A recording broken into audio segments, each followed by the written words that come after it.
Yo les gars, j'espère que vous allez bien. Moi ça va impeccable. Aujourd'hui on va se retrouver pour la review de la Air Force One Shibuya. Donc la paire elle est juste ici. Je vous laisse voir, je sais pas si vous allez voir correctement. La paire est vraiment très cool. Donc paire exclusivement vendue au Japon dans le magasin Atmos. Donc ce qui est dommage c'est que c'est une boîte toute simple.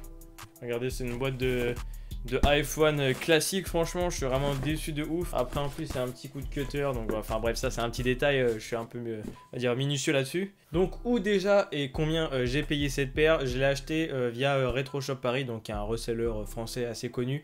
Il la vendait 270 euros. Je sais qu'il y avait un gars sur un groupe Facebook qui la vendait un petit peu moins cher, mais moi je fais du 40,5 sur l'Air Force One et il n'y avait pas ma taille, j'étais obligé de prendre via Retro. Mais bon, si je passais par StockX, ça me revenait à peu près à la même et je préférais passer par lui en gage de sûreté entre guillemets. Donc la paire elle est représentative au niveau d'ici. On peut voir qu'il y a les petits initiales du quartier Tokyo Shibuya. Donc, la paire est vraiment très très cool. Après on se posait la question avec plusieurs personnes, c'est au niveau de la semelle en fait.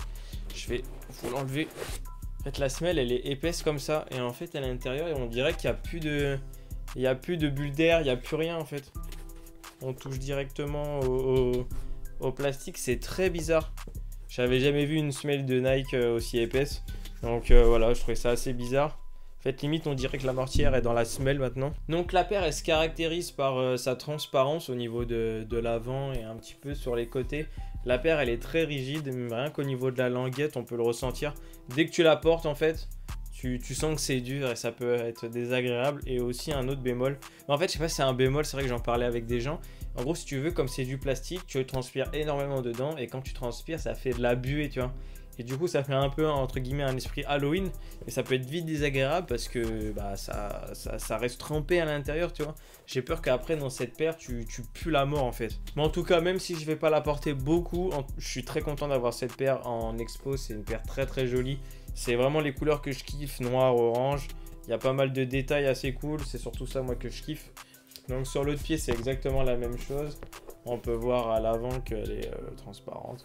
Et c'est du transparent vraiment épais, quoi. C'est du plastoc assez épais. On voit pas trop ta chaussette ou on le voit un tout petit peu, tu vois ce que je veux dire. Si genre t'as une chaussette rose, il faudra vraiment le distinguer que ça soit du rose. Donc elle était sortie au prix de 100 et quelques. Hein. Je sais plus exactement si j'arrive à trouver un truc, je mettrai un petit prix. Donc 270, vous pouvez la trouver peut-être un peu moins cher sur certains sites via StockX ou des choses comme ça. Ça peut être assez cool. À savoir que tout ce qui est ici, au niveau de l'arrière, au niveau du souche, c'est des bandes réfléchissantes. Donc quand vous passez en vidéo ou avec un flash, vous verrez que ça réfléchit un petit peu. C'est assez cool, c'est un petit détail en plus. Mais je trouve que c'est une paire vraiment parfaite pour Halloween, tu vois. Imaginons tu te mets en petite tenue, en déguisement, tu peux mettre cette paire-là, c'est totalement dans le thème des couleurs, etc. Faut juste peut-être que je trouve une petite paire de chaussettes qui aille bien avec, toi, au niveau de d'ici.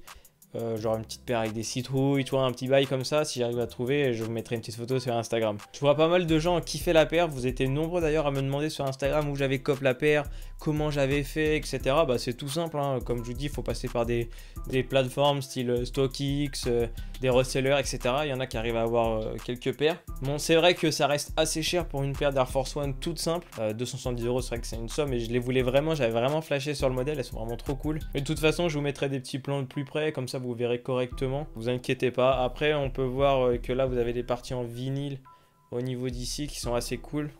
Avec le petit tag Air Force One. De toute façon, là on voit pas, c'est noir sur noir, mais je vous montrerai, il y a le petit médaillon. Du coup, voilà, la vidéo touche à sa fin. Je vais vous faire des petits plans de plus près, un petit on-fit.